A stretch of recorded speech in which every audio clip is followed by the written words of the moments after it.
Bismillahirrahmanirrahim. Welcome to the Adari Arqam School System. Class 5 Mathematics Unit number 3 Fractions.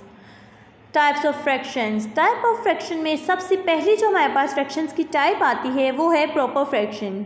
The top number numerator is smaller than the bottom number denominator is called proper fraction. जो fraction में जो ऊपर वाला number होता है उसे हम numerator कहते हैं और जो नीचे वाला हमारे पास नंबर होता है उसको हम डिनोमिनेटर कहते हैं। ये दो नंबर मिलके एक फ्रैक्शन बनाते हैं और जो न्यूमिनेटर होता है उसको हम टॉप नंबर भी कहते हैं और जो डिनोमिनेटर होता है उसको हम बॉटम नंबर कहते हैं। तो न्यूमिनेटर जो कि टॉप नंबर है, ठीक है, वो जब स्मॉलर होगा बॉटम नंबर यानी कि डिनोमिनेटर से, तो उसको हम कहेंगे ये हमारे पास प्रॉपर फ्रैक्शन है। जैसा कि यहाँ पे प्रॉपर फ्रैक्शन की एक फ्रैक्शन आपके पास गिवन है 1/2 आपके पास प्रॉपर फ्रैक्शन है। इसमें 1 जो है ये स्मॉलर है 2 से और 1 न्यूमिनेटर है, इसलिए हम इसे कहेंगे यहाँ पे न्यूमिनेटर डिनोमिनेटर से स्मॉलर है, इसलिए हम कहेंगे कि ये हमारे पास प्रॉपर फ्रैक्शन है। नेक्स्ट जो हमारे पास फ्रैक्शन की टाइप है वो है इम्प्रॉपर फ्रैक्शन। नेक्स्ट जो फ्रैक्शन की टाइप है वो है improper fraction. The top number is larger than the bottom number is called improper fraction. Improper fraction में क्या होता है? इम्प्रॉपर फ्रैक्शन में जो टॉप नंबर होता है वो लार्जर होता है बॉटम नंबर से, तो उसको हम कह देते हैं कि ये हमारे पास इम्प्रॉपर फ्रैक्शन है। और जो इम्प्रॉपर फ्रैक्शन है वो इन्वर्स है प्रॉपर फ्रैक्शन का, ठीक है। इम्प्रॉपर फ्रैक्शन प्रॉपर फ्रैक्शन का इन्वर्स है। किस तरह से? इस तरह से कि जो प्रॉपर फ्रैक्शंस है, प्रॉपर फ्रैक्शन में हमारे पास जो न्यूमिनेटर होता है वो स्मॉलर होता है डिनोमिनेटर से, जबकि इम्प्रॉपर फ्रैक्शन में जो हमारे पास न्यूमिनेटर होता है वो ग्रेटर होता है, लार्जर होता है डिनोमिनेटर से।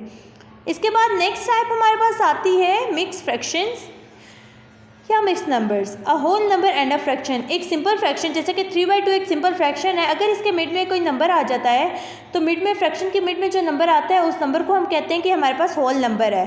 एक सिंपल फ्रैक्शन के साथ जब होल नंबर आ जाता है तो उस पूरी फ्रैक्शन को हम फिर कहते हैं कि ये हमारे पास मिक्स फ्रैक्शंस है, या हम इन नंबर्स को कह सकते हैं कि ये हमारे पास मिक्स्ड नंबर्स हैं। इसके बाद फ्रैक्शन की जो नेक्स्ट टाइप हमारे पास आती है वो है like fractions. The fractions with the same denominator are called like fraction.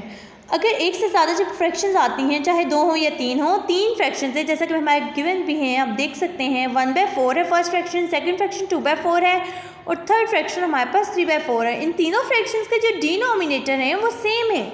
तीनों फ्रैक्शंस के डिनोमिनेटर 4 हैं, तीनों फ्रैक्शंस के डिनोमिनेटर सेम हैं। तो जब भी फ्रैक्शंस के एक से ज़्यादा फ्रैक्शन के डिनोमिनेटर हमारे पास सेम होते हैं तो उन फ्रैक्शंस को हम कहते हैं कि ये हमारे पास लाइक फ्रैक्शंस हैं।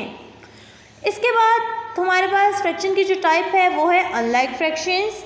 The fraction with different denominators are called unlike fraction. अब एक से ज़्यादा जब फ्रैक्शंस होती हैं, जैसे कि यहाँ पे 3 फ्रैक्शंस हैं, अब उन फ्रैक्शंस के हम डिनोमिनेटर्स को देखते हैं। फर्स्ट फ्रैक्शन 1/2 का डिनोमिनेटर 2 है, सेकंड का डिनोमिनेटर 3 है और थर्ड का डिनोमिनेटर 4 है और तीनों के डिनोमिनेटर्स एक दूसरे से डिफरेंट हैं, ठीक है। तीनों के ये डिनोमिनेटर्स एक दूसरे से डिफरेंट है, डिफरेंट डिनोमिनेटर्स हैं, तो इन फ्रैक्शंस को कहेंगे हम अनलाइक फ्रैक्शंस। और लाइक फ्रैक्शन अनलाइक फ्रैक्शन ये दोनों एक दूसरे का ऑपोजिट हैं। जैसे कि लाइक फ्रैक्शन में डिनोमिनेटर सेम होते हैं, इसी तरह अनलाइक फ्रैक्शन में डिनोमिनेटर डिफरेंट हो जाते हैं। इसके बाद जो नेक्स्ट टाइप आती है फ्रैक्शन की इक्विवेलेंट फ्रैक्शन की हमारे पास वो है equivalent fraction. Multiply the numerator and denominator by the same number. जब भी हम मल्टीप्लाई करेंगे न्यूमिनेटर और डिनोमिनेटर को सेम नंबर से मल्टीप्लाई करेंगे तो हमारे पास इक्विवेलेंट फ्रैक्शन होगी, ठीक है।